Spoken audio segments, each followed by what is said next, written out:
guys heading into tomorrow, knowing that could potentially be your last game in Neville Ring? Yeah, it's crazy. It's been a quick 4 years for sure. But it's weird. You look at just your time. Look back on your time here and just everything that's happened. It's gone by so fast. But it's the experience that I'm incredibly grateful for, and being able to spend these last 4 years here with Auburn and the Auburn family and just everything that they mean to obviously me and Dylan and the rest of the teammates. It's been an amazing experience, but hopefully we'll have many more games to come. For me, it'll be more bittersweet. Just someone that grew up Auburn football fan, my uncle coached here, and someone that's been at multiple football games growing up, and then coming here and playing basketball, and kind of seeing just the Auburn family stay faithful, through it all. My freshman year, I remember it feels like years ago, but like Carter said, it did fly by. Our freshman year, we weren't that good, and people were still showing up and stuff like that, and obviously it was COVID, so it was insane to me. It's almost over, and I don't know what my future looks like, but it's just there's no words kind of to describe what's going to happen. On Saturday, it's just a lot of emotion wrapped into it.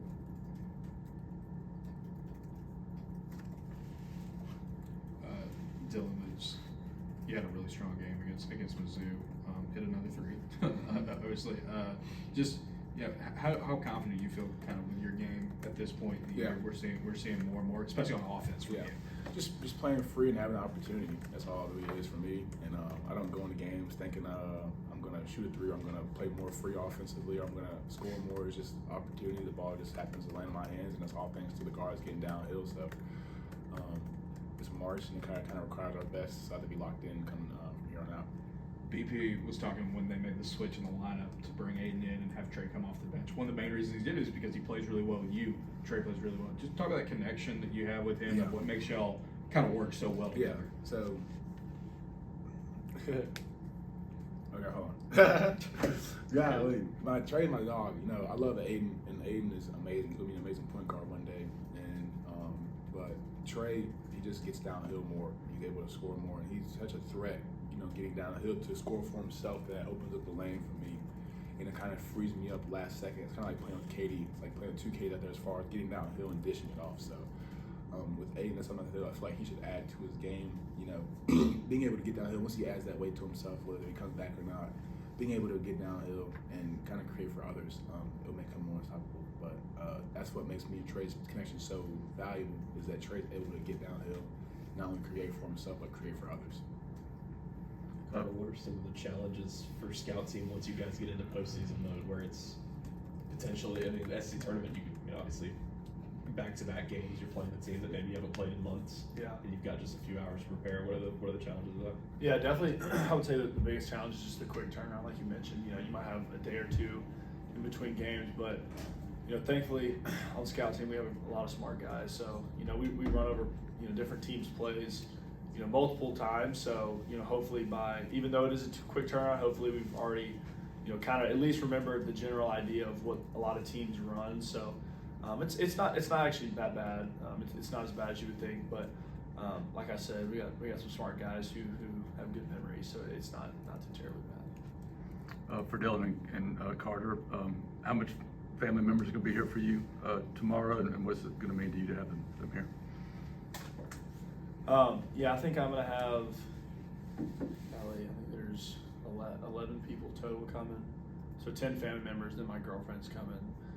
So that'll be really special. And, pretty much my entire family's gone to Auburn. So, having them all here, and then, them being able to kind of see my last game at Neville will be surreal. But yeah, I'm just glad they can all make it. Just for me, it'll be my immediate family, my mom, my two brothers, and probably an uncle or aunt here and there. But it just means the world for them to be there in attendance. And obviously, my mom is not really my mom probably missed 3 to 5 Auburn home games. So it'll probably be very sad for her, knowing it'll probably be her last. And Dylan, the importance of this game for you guys, finishing in the top 4 and getting that 2-round bye in the SEC tournament. Yeah, it's very important. At the end of the day, we don't want to play 4 games in 4 days. If we have to, we will. But at the end of the day, we're looking for longevity. And 4 games in 4 days is very tough on the body. It's very tough on the mind, and it kind of creates this fatigue in players that the media doesn't know about. And so, obviously, we're fighting, we're scratching, we're itching for, a top 4 spot, so we can have less of a toll on our body and on our minds leading into not only the SEC tournament but the NCAA tournament. Dylan, have you given any thought? We've got. Correct me if I'm wrong. You do have a COVID year. You can exercise. Have you given any thought to that yet? No, I'm more really just focused about being where my feet are and being present. I can't really think about a 5th year if I'm still playing basketball here right now. So when the season's over, I'll probably go on vacation and think about it. But right now, I can't control a 5th year or not just by thinking about it. Any questions from Zach? Carter, I have a question for Carter. Let's hear it. Who you gonna miss most on the scout team? And can you share who's the best in ones on the scout team? I'm gonna miss the most. Who's gonna miss the most? I mean, I'm probably gonna be around here a little bit next year, so I'll probably say my boy Jalen Harper. Him being a senior and graduating as well. I'm gonna miss my dog. But then in ones, out of the Sky, I would definitely say myself. Then maybe Reed Trapp. Then Blake, Presley, Lucas, Hastings. Then probably my boy Jalen Harper. Yeah. Okay. Thanks, guys. Thank y'all. Thanks.